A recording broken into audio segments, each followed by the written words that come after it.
हा हो गए सभी तैयार। सभी तैयार हो जाओ। आज मैं आपको कक्षा 11वीं जीव जगत के 6 नंबर के पार्ट में जाति या स्पीसीज के बारे में बताऊंगा। जैसे 5th नंबर के पार्ट में मैंने आपको बताया भी था कि पदान क्रम वर्गीकी के उसके लास्ट पार्ट टैक्सॉन में देखेंगे तो 7वें नंबर पे सीधे सीधे जाति या स्पीसीज लिखी होगी। वहाँ मैं आपको बताया था कि वर्गीकी की सबसे छोटी इकाई जाति होती है। क्या वर्गीकी की सबसे छोटी इकाई क्या होती है? जाति होती है। यानी कि टैक्सोनॉमी की सबसे स्मॉलेस्ट यूनिट स्पीसीज के रूप में जाना जाता है। टैक्सोनॉमी की स्मॉलेस्ट यूनिट क्या होती है? स्पीसीज होती है। तो वही स्पीसीज का मैं आज आपके सामने जिक्र करूंगा। तो ये बिल्कुल ना समझें, कदापि ना समझें कि ये जनरल है कि ओबीसी है कि एससी है कि एसटी है। ये इसके अंतर्गत नहीं है। यह जाति है वैज्ञानिकों के द्वारा किसी विशेष समूह को जानने के लिए उनके द्वारा एक साइंटिफिक नेम प्रोड्यूस किया गया, साइंटिफिक नेम बनाया गया और उसी को कहा जाता है। जैसे फॉर एग्जांपल ह्यूमन का यदि आप हम लोग चर्चा करें, ह्यूमन का क्या नाम है बेटा? पहले कई बार बता चुका हूं मैं, कई बार बताया है, होमो सेपियंस। क्या कहा जाता है? होमो सेपियंस। तो इसमें दूसरा जो शब्द है सेपियंस, ये आप और हम लोगों की जाति है, आप और हम लोगों की स्पीसीज है। चाहे मेल हो कि फीमेल हो, दोनों की स्पीसीज है बेटा। तो ये चीज़ आपको क्या बताना है? स्पीसीज। तो प्रश्न इसमें ये उठता है कि डायग्राम है नहीं है, कहीं कुछ नहीं है, तो समझें कैसे? तो विशेष ध्यान दें कि जो मैं परिभाषा बोलता जा रहा हूँ उसको आप बिल्कुल कंटिन्यू करते चलें और समझते चलें, और उसको समझ के आपको रटना है, क्योंकि डायग्राम यहाँ चित्र है नहीं विशेष तौर पर। तो सबसे पहले अपने आती है जाति। क्या? तो जाति की क्या परिभाषा आप और हम लोग बताते हैं? क्या? शॉर्ट में मैं लिख देता हूं, आपस में संकरण, आपस में संकरण, संयोग करने वाले जीवों की जनसंख्या बेटा। ठीक है? आपस में संकरण या संयोग करने वाली जीवों की जनसंख्या को क्या कहा जाता है? जाति कहते हैं। यानी कि एक कोई समूह हो और उसकी जो समूह आपस में इंटरब्रीड कर सकते हो, प्रजनन क्रिया कर सकते हो, संकरण कर सकते हो, उसको क्या कहा जाता है? जाति कहा जाता है। तो यहाँ जाति को इंग्लिश में कैसे बोल देंगे? डेफिनेशन बिल्कुल सिंपल है, species species is a population of interbreeding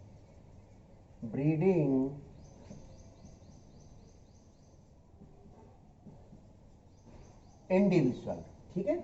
species is a population of interbreeding individual. बेटा थोड़ा सा मैं आपको पहले ही कह चुका हूँ कि बाईलिंगुअल यानी हिंदी मीडियम और इंग्लिश मीडियम को मैं एक साथ लेके चल रहा हूँ। उसका सीधे सीधे कारण है बेटा कि बच्चे more than number Hindi medium की रहती है, उससे थोड़ी सी संख्या कम इंग्लिश मीडियम की होती है। मैं यहाँ बता रहा हूँ।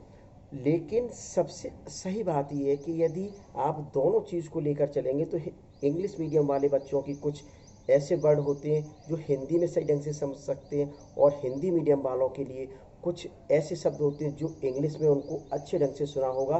तो इस वजह से मैं बोथ मीडियम यानी बाइलिंगुअल लैंग्वेज में आपको पढ़ा रहा हूँ। जितनी भी मैंने आपको पढ़ाया पार्ट बताए उनको सभी को बाइलिंगुअल लैंग्वेज में लेकर मैं चला। तो ये आपकी क्या जाति की डेफिनेशन है, बिल्कुल सिंपल भाषा में।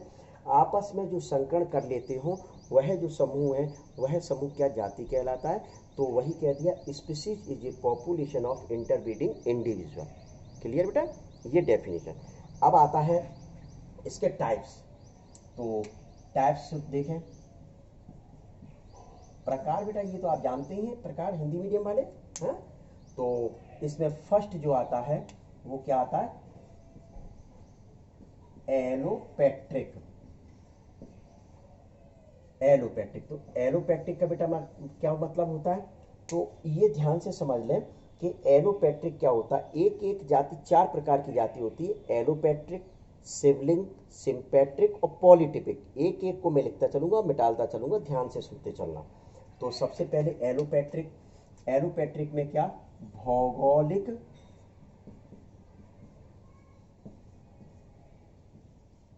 रूप से पृथक, भौगोलिक रूप से क्या होते हैं, पृथक होते हैं, क्लियर। और वह प्रजनन भी नहीं कर सकते, प्रजनन नहीं कर सकती। तो ये क्लियर बेटा, क्या लिख दिया, भौगोलिक रूप से पृथक और प्रजनन भी नहीं कर सकते। तो यहां क्या लिख सकती है, एलोपैट्रिक में जियोग्राफिकली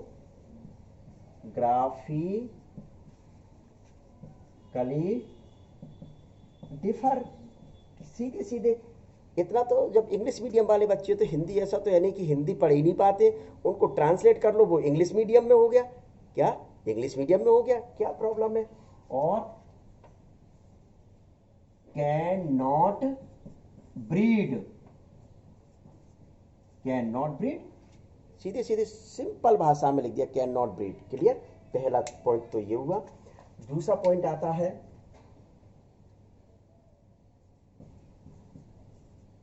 शिवलिंग, क्लियर बेटा। क्या पॉइंट आता है, शिवलिंग। तो शिवलिंग में क्या बताओगे, क्या बताएं शिवलिंग में, मॉर्फोलॉजिकली सिमिलर। अच्छा लिख देते हैं कि आकारी की रूप से समान, आकार की रूप से बेटा क्या है, ये समान होते हैं, लेकिन वही चीज लिखना है आपको, संकरण नहीं बेटा, क्लियर। तो क्या लिख दिया, आकार की रूप से समान होते हैं लेकिन संकरण नहीं कर सकते हैं। तो क्या यहां लिख दें, मॉर्फोलॉजिकली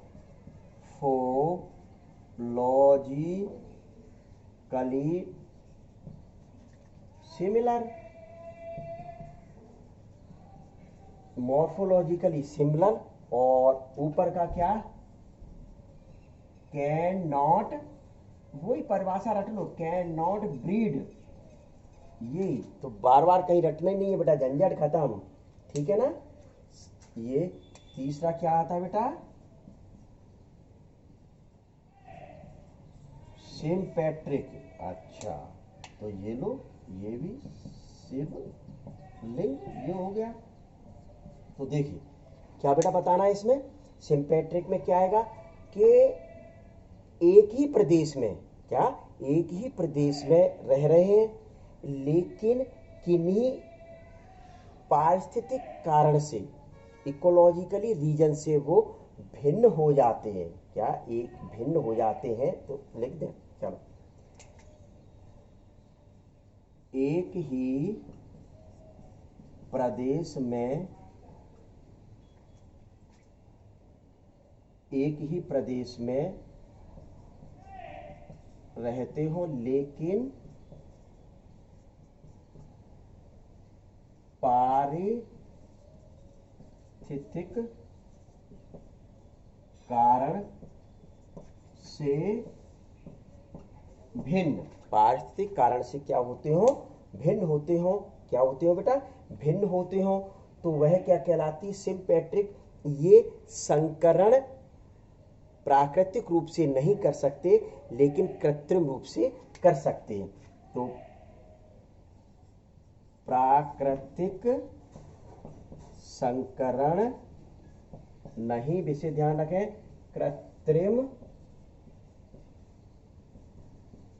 संकरण होता है, क्लियर। तो बिल्कुल लिख दिया कि एक ही प्रदेश में रहते हो लेकिन वहाँ की जो पारिस्थितिक जो दृष्टिकोण के कारण मतलब ये भिन्न होते हो, तो वह प्राकृतिक संकरण नहीं करते हो लेकिन कृत्रिम संकरण कर सकते हो। इसको क्या कहा जाता है अपना बेटा, सिम्पैट्रिक। क्या कह देते हैं, सिम्पैट्रिक। तो सिम्पैट्रिक में क्या बेटा देखो, मैं बोथ मीडियम में लिख रहा हूँ बेटा, आपको मेहनत करनी पड़ेगी। देखिए विशेष ध्यान दें कि मैं हिंदी में भी लिख रहा हूँ और फिर उस चीज़ को इंग्लिश में भी ट्रांसलेट कर रहा हूँ, तो आपको भी मेहनत करनी पड़ेगी, ये ध्यान रखें विशेष तौर पर, ठीक है ना बेटा। तो क्या लिखें बेटा अपन सिंपैट्रिक में, प्रोड्यूस, उसी को ट्रांसलेट करना, प्रोड्यूस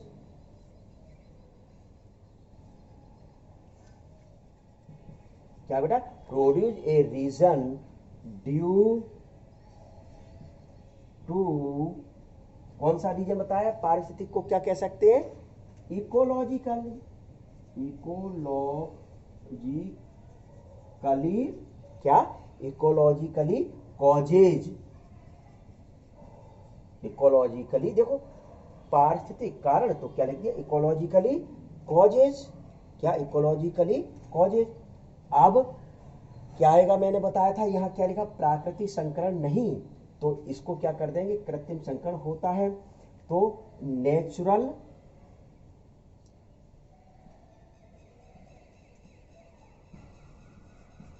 reproduce no, but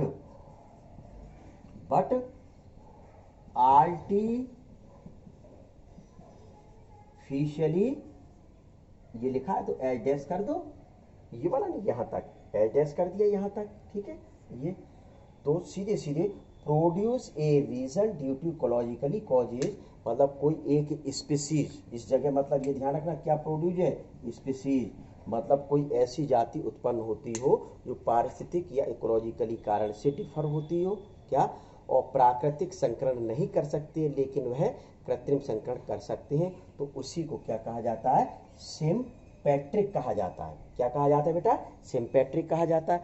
अब आपका आता है फोर्थ नंबर का, ये 3 नंबर हुए, फोर्थ नंबर का आता है, तो उसको सुन लें ध्यान से बेटा, पूरा नहीं लिख पा रहे इस वजह से मिटाना पड़ेगा, नहीं मेरा विचार था कि चारों नंबर लिख दें, तो इस चीज को देखिए सुनिए क्या होता है। अब आता है पॉलीटिपिक, फोर्थ नंबर का पॉलीटिपिक, क्लियर बेटा, पॉलीटिपिक। तो पॉलीटिपिक में बेटा अपन क्या बताएंगे, क्या, यदि पहले नंबर का आपको ध्यान होगा, क्या पहले नंबर का ध्यान होगा, तो उसका बिल्कुल जस्ट उल्टा करना है, उल्टा नहीं कि एक एक शब्द पीछे से पढ़ने लगे आप और हम, नहीं, उल्टे का मतलब वहां मैंने आपको बताया था भौगोलिक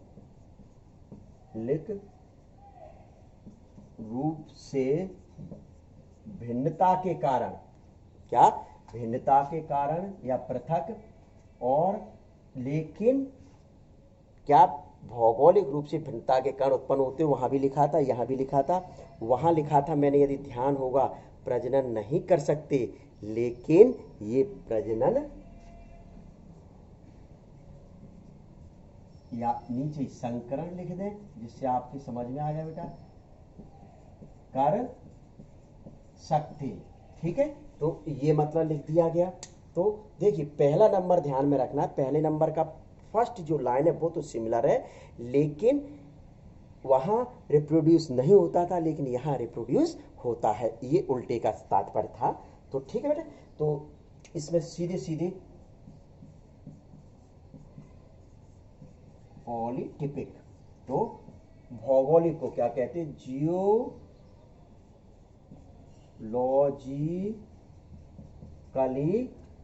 डिफर, जियोलॉजिकली बेटा मैं चल चल के थक चुका बहुत उधर जा जाके, geologically differ but can reproduce, simple बिल्कुल। अब इसको देखो, लैंग्वेज तो आप लोगों की बनानी पड़ेगी, क्या, geologically differ but can reproduce, what can reproduce, तो उसको क्या कह देते, पॉलीटिपिक। तो बेटा ये 4 टाइप्स हुए आपके, कौन कौन से हुए, फर्स्ट सीधे सीधे क्या बोल देते हैं आपके, एलोपैट्रिक, सिबलिंग और सिम्पैट्रिक और पॉलीटिपिक, ये 4 टाइप्स मैंने आपको बताए, क्या, तो 4 टाइप्स में ऊपर के मैं क्रम से बता रहा हूं, यदि क्रम से देखे होंगे, ऊपर के जो 3 हैं संकरण नहीं करते, लेकिन तीसरे नंबर का कृत्रिम करता है, ध्यान रखें। और चौथे नंबर का प्राकृतिक या नेचुरल रिप्रोडक्शन करते हैं। तो ये आपके क्या होते हैं, टाइप्स होते हैं, ठीक है बेटा। तो फिर इसके बाद आती है कि इसमें ये जो मेयर ने जो परिभाषा 1942 में दी थी, आगे चल के वैज्ञानिकों ने थोड़ा सा इसको मान्य नहीं किया। क्या आगे चलकर वैज्ञानिकों ने इसको मान्य नहीं किया, वो कई कारण थे ना मान्य करने के। तो उसके परिप्रेक्ष्य में जाति की अवधारणा आई, जाति की अवधारणा। तो ये जाति की अवधारणा क्या होती है, कंसेप्ट ऑफ स्पीसीज। वैज्ञानिकों का कहना ये कि मेयर जो कह रहे हैं वो पूर्णतः सत्य नहीं है, पूर्णतः सत्य नहीं है। क्यों? क्योंकि उन्होंने इसके लिए एग्जाम्पल दिए थे। जैसे एग्जाम्पल में आपको मैं बता दूं, तो सबसे पहले क्या बेटा, सबसे पहले क्या बताया जाएगा, जेब्रॉइड। जेब्रॉइड, ये क्या, जेब्रॉइड के बारे में उन्होंने क्या बताया था कि ये स्वाभाविक, इट इज ए हाइब्रिड, किसकी है, डंकी एंड जेब्रा। क्या, जेब्रॉइड, जेब्रॉइड ये एक ऐसी जाति है, ये एक ऐसा जीव है जो गधा और जेब्रा की संतान है। गधा और किसकी, जेब्रा की संतान होती है। तो जब गधा अलग जाति का है, जेब्रा अलग जाति का है, उसके फलस्वरूप ये हाइब्रिड पैदा हुई, जेब्रॉइड। क्या, जेब्रॉइड पैदा हुई बेटा। तो उस वजह से मुख्य रूप से क्या, ये मेयर की जो डेफिनेशन थी थोड़ा सा गड़बड़ हुई। क्या डेफिनेशन कैसी हुई बेटा, गड़बड़ हुई। तो यहां लिख सकते, इट इज क्या, it is a hybrid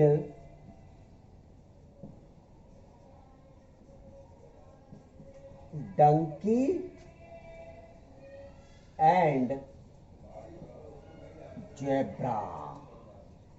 clear बेटा, ये हो गया आपका क्या, एक एग्जांपल जो मेयर की डेफिनेशन को थोड़ा सा गलत सिद्ध करती है, ठीक है बेटा। तो दूसरा कौन सा आता है,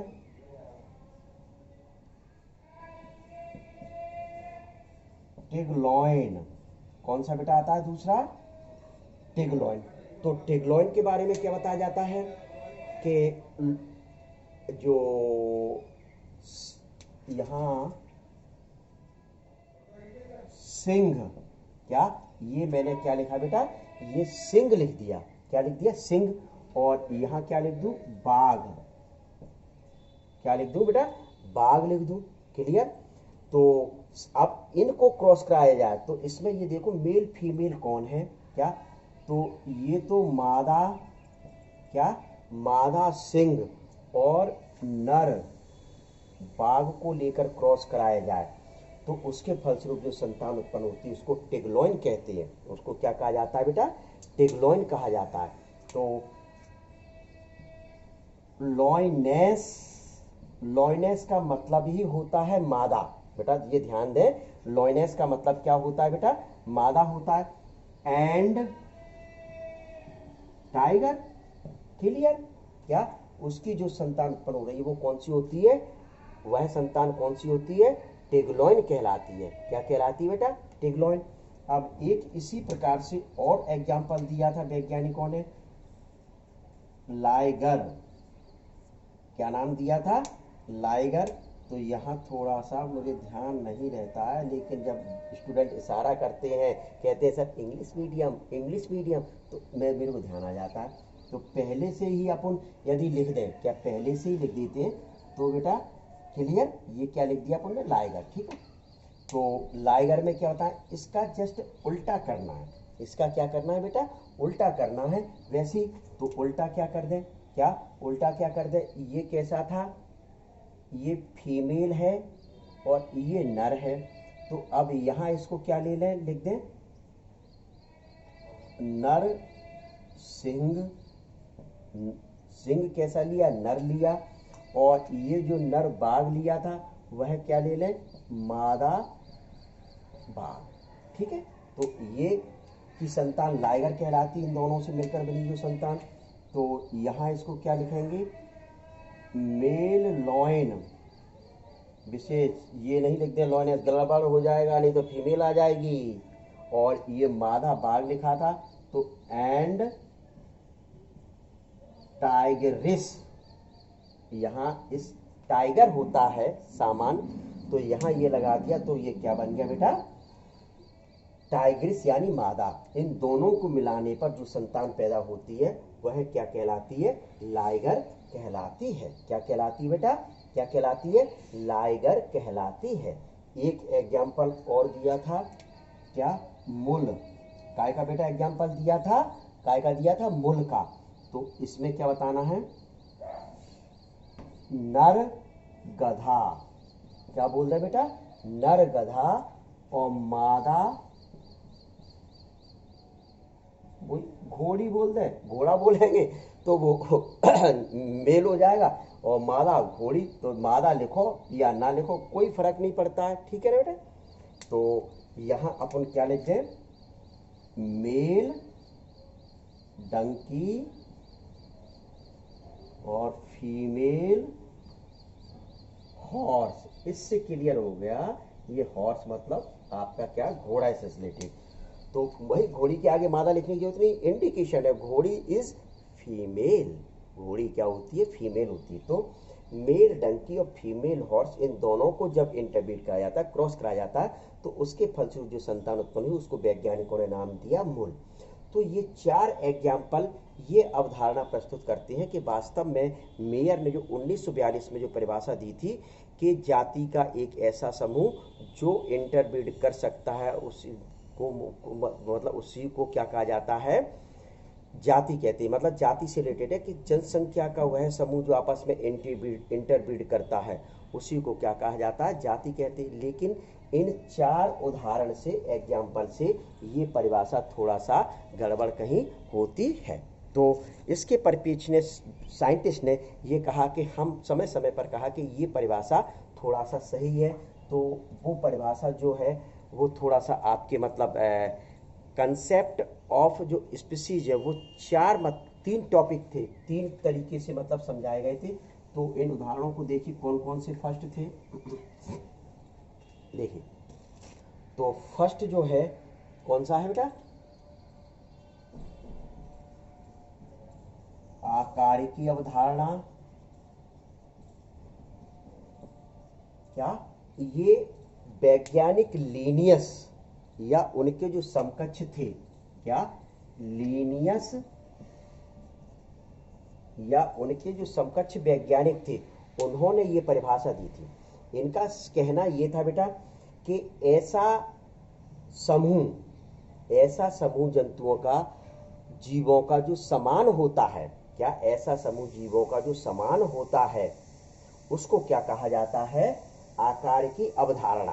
क्या कहा जाता है, आकार की अवधारणा। मॉर्फोलॉजिकली, यही इंग्लिश में इसको कहा जाता है मॉर्फोलॉजिकल कंसेप्ट। और किसका कंसेप्ट चल रहा है, ये लिखा हुआ स्पीसीज का, जाति का। तो क्या बोलते हैं, मॉर्फोलॉजिकली सिमिलर।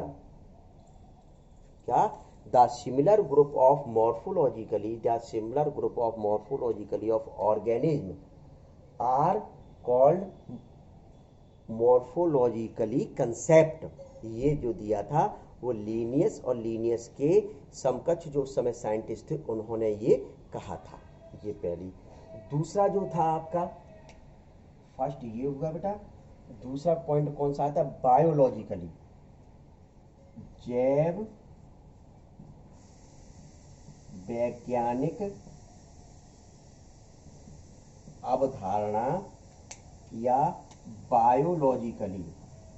जो मेयर साइंटिस्ट थे बेटा वह बायोलॉजिकली अवधारणा के अंतर्गत आता था, यानी जनसंख्या का वह समूह जो आपस में संकरण कर सकता है उसी को बायोलॉजिकली या जैव वैज्ञानिक अवधारणा कहा जाता है। क्या कहा जाता है? बायोलॉजिकली और जैव वैज्ञानिक अवधारणा के नाम से जाना जाता है। क्लियर बेटा? फिर आता है जेनेटिक। कौन सा आता है? Genetic concept of species. तो थोड़ा सा इसको भी लिख दें, जीनिक अवधारणा। जी तीसरे नंबर की अवधारणा कौन सी थी? जीनिक अवधारणा। कौन सी अवधारणा? जीनिक अवधारणा। थोड़ा सा ये कहीं सही लग रहा है, थोड़ा सा देखें। तो जीनिक अवधारणा में क्या बताया जाता है? क्या जीनिक जो अवधारणा थी कि स्पीसीज जो मतलब आपके मेयर साइंटिस्ट ने दी थी, क्या species is a population of interbreeding individual. क्या? तो स्वाभाविक है कि इसकी परिभाषा देख लीजिए, ये जीनिक अवधारणा क्या थी?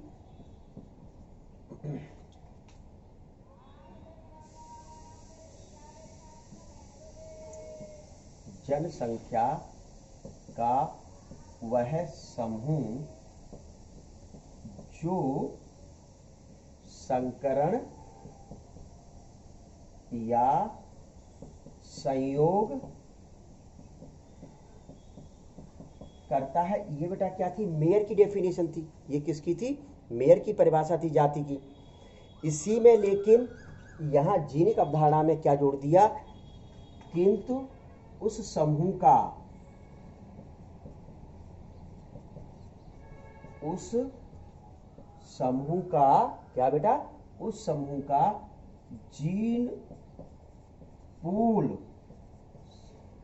समान हो या एक ही हो। बेटा क्या?